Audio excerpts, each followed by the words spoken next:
seperti di Dow Jones dan so on, kita lihat banyak yang break new record high gitu ya, termasuk IHSG itu sendiri. Jadi masih mungkin ada sedikit dorongan ya untuk saham-saham konglomerasi ini masih melakukan tren positif sih.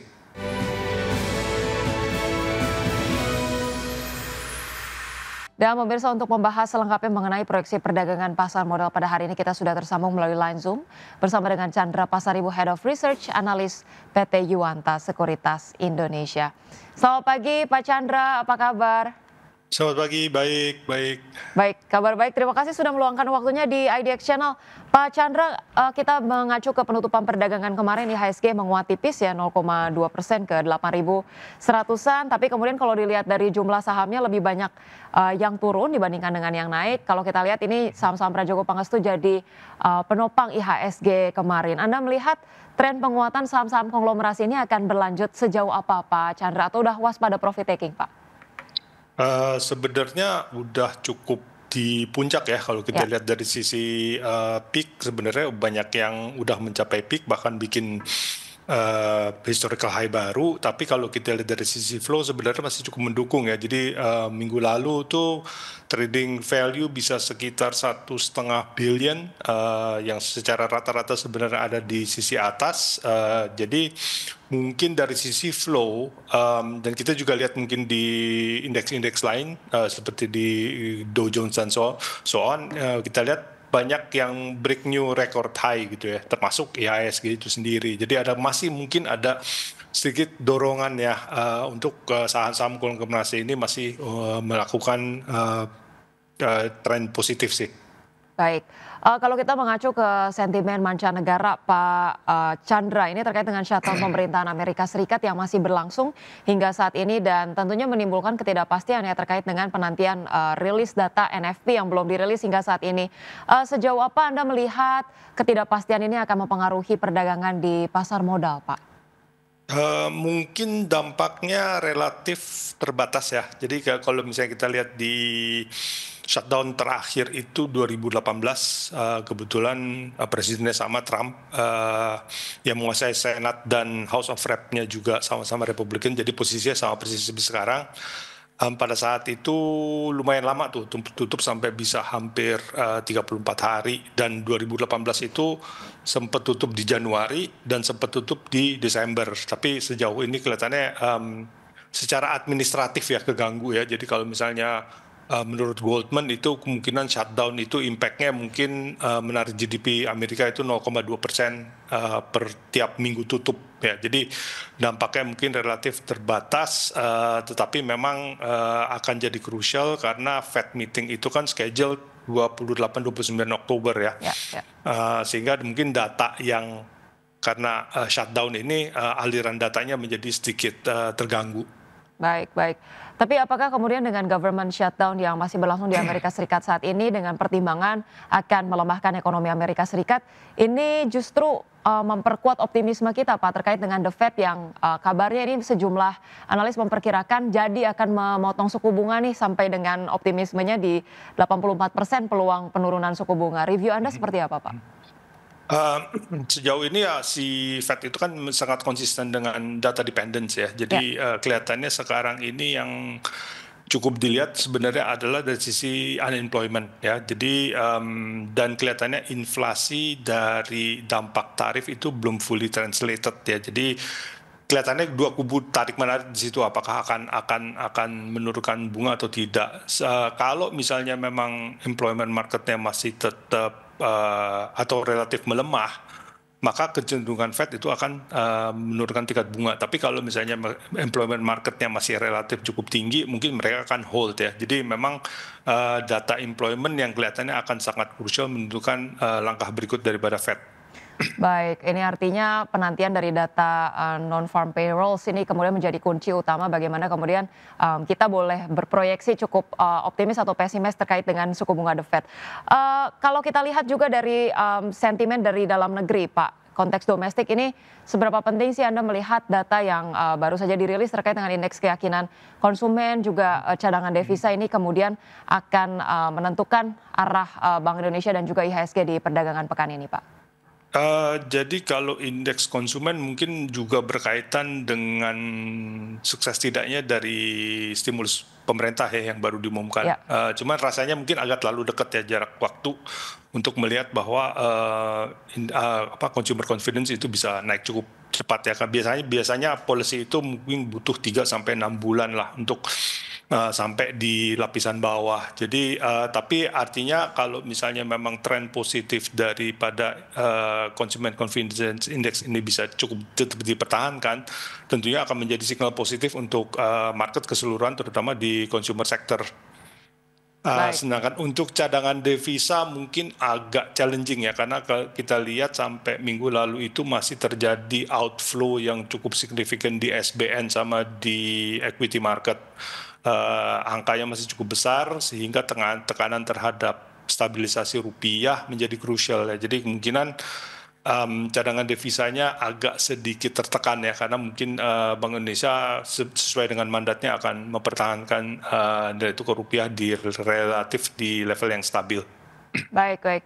Pak Chandra, kita juga berbicara mengenai ketidakpastian di ekonomi Amerika Serikat saat ini. Apakah kemudian ini yang menjadi penyebab utama meningkatnya harga emas komoditas global ya Pak ya, yang kemudian juga mendorong tentunya spekulasi kita terhadap dengan saham-saham emas yang diperdagangkan di Indonesia. Review Anda seperti apa Pak? Jadi harga emas tuh kelihatannya harusnya bisa cukup bertahan di level yang cukup tinggi ya. Jadi Ya, alasan utama kenapa terjadi peningkatan permintaan emas itu karena kelihatannya beberapa central bank di luar daripada Amerika melakukan diversifikasi aset ya. Yang tadi mereka memegang dolar, cuman kelihatannya inward looking politik dari Amerika mungkin ya. relatif kurang favorable sehingga dinilai bahwa aset emas mungkin mempunyai netralitas yang lebih baik ya sehingga akhirnya memang terjadi permintaan yang cukup signifikan sehingga harusnya dengan perubahan peta diversifikasi aset ini harusnya cukup membantu mempertahankan harga emas di level yang cukup tinggi sih. Baik. Apakah kemudian ini artinya proyeksi untuk kalau harga emasnya sudah tinggi, apakah kemudian untuk pekan ini sampai dengan pekan depan saham-saham emas juga boleh menjadi rekomendasi yang menarik nih Pak Chandra? Tentunya akan terpengaruh sentimen positif ya, Ya, tapi kita harus ingat bahwa sebenarnya kan konteks diversifikasi ini udah dibicarakan cukup lama ya, jadi harusnya udah beberapa price in di harga saham, seperti kita lihat BRMS atau mungkin yang lain itu kenaikannya cukup tinggi sehingga akhirnya relatif mungkin upside potential terbatas subject tuh kalau misalnya memang harga emasnya tentunya menciptakan rekor-rekor baru ya mungkin mereka masih bisa akan terus melanjutkan tren positif. baik. Untuk saham-saham emas sendiri masih akan kami eksplor lebih lanjut nih, kemudian menjadi boleh jadi rekomendasi oleh dari Pak Chandra ini seperti apa. Tapi kita akan bahas usai jeda berikut ini. Pak Chandra, pemirsa jangan kemana-mana, tetaplah bersama kami.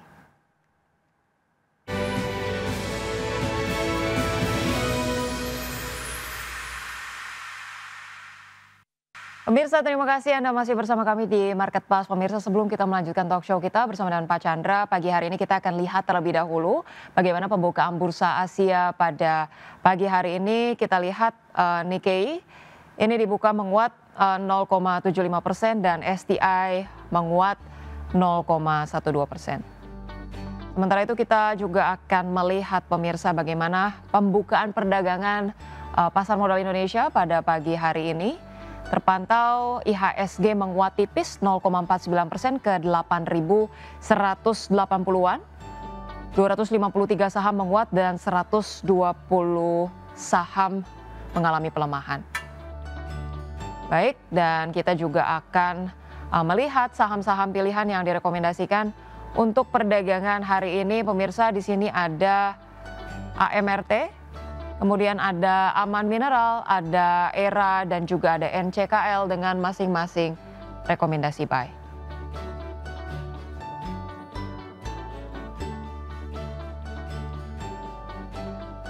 Dan pemirsa, kita akan kembali bergabung bersama dengan Pak Chandra Pasaribu, Head of Research Analyst PT Yuanta Sekuritas Indonesia. Pak Chandra, tadi kita sudah bahas mengenai proyeksi emas dan juga saham-saham emas yang masih diperkirakan bisa mengalami penguatan. Tapi kalau dari rekomendasi Anda Pak, ini terkait dengan saham-saham emas, banyak yang kemudian fokus sama saham Antam, tapi mungkin ada rekomendasi lainnya Pak untuk saham-saham komoditas emas lainnya? Kalau emas tuh kita agak sedikit try to diversify away ya, karena terus terang Ya, aja kan harga sahamnya udah naik cukup banyak ya, terutama yang pure emas related itu kan BRMS sama Archie ya. Jadi ya, dua saham itu yang pure emas. Kalau Antam tuh masih ada mix di dalam MDKA, mungkin lebih ke copper, Aman juga ke copper dan gold. Dari dua yang pure emas itu kita lihat sebenarnya upside potensialnya agak limited ya. Makanya oke. kita sebenarnya kalau mau dilihat sebenarnya mungkin Antam yang masih punya peluang Ya, baik. relatif cukup baik. Baik, justru Anda melihat komoditas emas yang saham-sahamnya pure emas tadi BRMS Archie ini pelemahannya sudah penguatannya sudah terbatas ya dikarenakan kemudian Betul. penguatan dari kemarin sudah cukup tinggi. Baik, untuk Antam Anda rekomendasikan ini kemudian boleh menjadi entry level yang menarik saat ini Pak Chandra, di posisi saat ini kemudian Anda perkiraannya tunggu retracement atau seperti apa Pak? Antam ini kan sebenarnya relatif kalau lihat chartnya sih agak koreksi ya. Jadi Ya, ya, dibandingkan dengan BRMS sama Archie itu agak anomali gitu. Jadi kalau oke. sebenarnya kalau dia harusnya ikutan naik karena harga emas, harusnya arahnya justru positif gitu Ya, ya. Karena ya. kebetulan ada koreksi sebenarnya di situ. Baik, baik. Baik, dari saham-saham emas kita juga bergeser ke sentimen terkait dengan Danantara. Ini kabarnya yang akan kemudian berinvestasi 165 triliun rupiah, realisasinya sudah akan dimulai per Oktober, Pak. 80% dananya kabarnya untuk proyek dalam negeri begitu ya. Salah satunya ini untuk waste to energy bersama dengan Pertamina. Anda melihat saham terkait ini proyeksinya akan seperti apa, Pak? Waste to energy kayaknya belum ada yang masuk ya. Saya pikir Oke, yang listed companies ya. ya, Jadi ya. juga kita berharap sebenarnya dari antara ini mungkin sifatnya akan lebih indirect ya. Jadi karena akan memberikan dorongan pertumbuhan di energi, Ya. terutama mungkin akan mempengaruhi kestabilan energi di dalam negeri ya, karena kita dengan adanya alternatif energi dari sampah, supply-nya relatif abundant, secure untuk electricity-nya jadi positif gitu, sehingga mungkin subsidi yang tadinya dialokasikan untuk bahan bakar atau tempat lain bisa dialihkan untuk hal-hal yang lebih produktif. Baik, baik. Tapi kalau dalam jangka panjang Pak bicara mengenai saham-saham perbankan big caps yang saat ini tampaknya kinerjanya belum cukup signifikan. Apakah Anda melihat hadirnya Danantara ini secara jangka menengah sampai dengan jangka panjang bisa memberikan likuiditas yang cukup besar untuk saham-saham perbankan big caps khususnya Himbara mungkin untuk mengalami pelesatan signifikan ke depannya nih Pak? Sejauh ini kelihatannya belum ada direktif khusus ya dari Ya, Danantara, jadi masih business as usual. Kita tahu kemarin 200 triliun justru datang dari Kementerian Keuangan.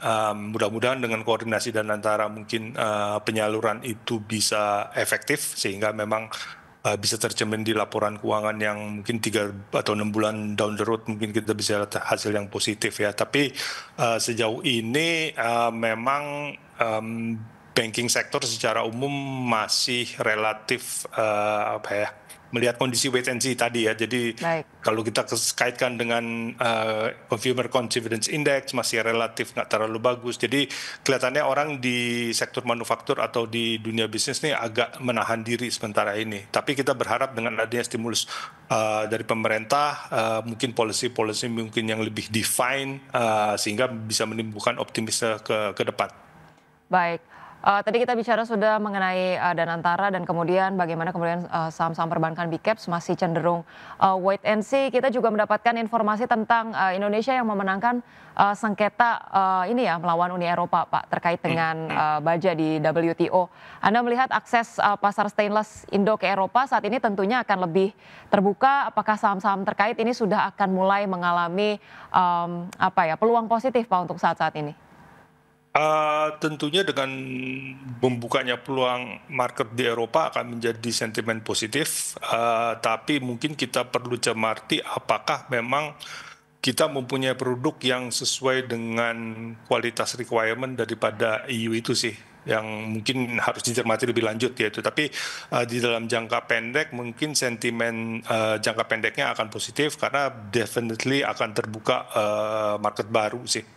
Baik, baik. Dalam jangka pendek ada proyeksi yang cukup positif untuk saham-saham komoditas terkait, tapi kemudian secara jangka panjang masih melihat juga bagaimana kemudian produk kita penerimaannya sejauh apa begitu ya ke Uni Eropa.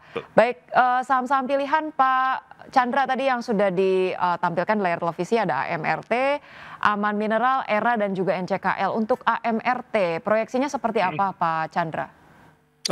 Kita lihat sebenarnya mungkin bisa terdampak positif dari stimulus programnya pemerintah ya. Kemarin di Define ada 8 program. Basically itu kelihatannya akan menuju kepada segmen kelas menengah. Jadi AMRT basically ada di situ. Jadi kalau misalnya memang agak mulus programnya, hopefully mereka bisa terdampak dengan positif.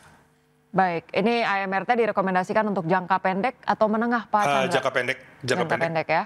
Jangka pendek AMRT di support 1950 dan target price di 2110 ya. Betul. Kita bergeser ke Aman Mineral, rekomendasinya seperti apa Pak? Ini tadi sebagai diversifikasi daripada gold ya, karena si Aman itu kan sebenarnya banyak copper juga ya, dan copper kelihatannya harganya lagi mau nyusul gold. Ya, jadi kalau misalnya memang kopernya harganya positif, kita berharap mungkin akan mendapatkan sentimen juga atau katalis positif terhadap Aman sih. Baik, Aman Mineral diproyeksikan boleh jadi rekomendasi ini dikarenakan tadi ada peluang dari koper yang meningkat, harganya direkomendasi untuk jangka pendek juga ya Pak Chandra? Betul, ini trading range semua. Baik, untuk ERA dan NCKL seperti apa Pak? Era mungkin hype yang iPhone 17, hopefully kelihatannya kita tebak mungkin Jumat ini akan pre-sale dan delivery mungkin next Friday, jadi mungkin akan bisa memberikan sedikit sentimen positif di situ karena nilai kontribusi daripada iPhone tuh lumayan besar ya, sekitar 10%-an kali terhadap revenue. Kalau NCKL kita lihat sebenarnya lebih kepada downstream dan sebagai dia dapat sentimen positif daripada nickel price juga ya. Jadi sebagai diversifikasi karena metals goldnya udah tinggi, kita coba mencari alternatif metals yang lain yaitu nickel sih. Baik. Untuk ERA ini kemudian rekomendasinya hanya untuk day trading atau boleh menjadi menarik sampai dengan akhir pekan nih Pak Chandra? Mungkin sampai akhir pekan kali ya, karena announcement pre-sale-nya kan mungkin hari Jumat sih. Mungkin. Baik, itu dia tadi ulasan untuk sejumlah saham ya, ada AMRT, Aman Mineral, ERA, dan juga NCKL. Baik, Pak Chandra, untuk proyeksi IHSG perdagangan di hari ini, Anda melihat support dan resistensinya seperti apa? Dan kemudian mungkin sektor-sektor atau saham-saham yang boleh menjadi watchlist dengan strategi investasi harus seperti apa Pak di perdagangan pekan ini? Untuk pekan ini kita lihat mungkin support di 880, resistance mungkin di 82 ya, bikin rekor baru. Strategi kelihatannya tetap akan, karena lihat flow cukup terkonsentrasi di konglomerasi ini ya, stocks. Jadi yang sebenarnya stok-stok LQ45 seperti banks atau consumer atau telcos itu secara valuasi cukup menarik, cuman kelihatannya flow-nya belum berpihak ya. Jadi asing juga masih agak net sell di situ, tapi secara valuasi sebenarnya relatif atraktif ya. Jadi mungkin perlu diperhatikan juga yang LQ45 harusnya entry point-nya cukup bagus sih. Baik, itu dia rekomendasi dari Pak Chandra. Tadi sudah disebutkan support resistensi IHSG. Kemudian bagaimana sektor-sektor ataupun saham-saham konglomerasi ya Pak ya, boleh masih menjadi perhatian untuk perdagangan pekan ini. Terima kasih banyak Pak Chandra Pasaribu, Head of Research Analyst PT Yuanta Sekuritas Indonesia sudah bergabung bersama kami di Market Buzz. Sampai berjumpa kembali, salam sehat Pak Chandra. Ya, terima kasih, selamat pagi.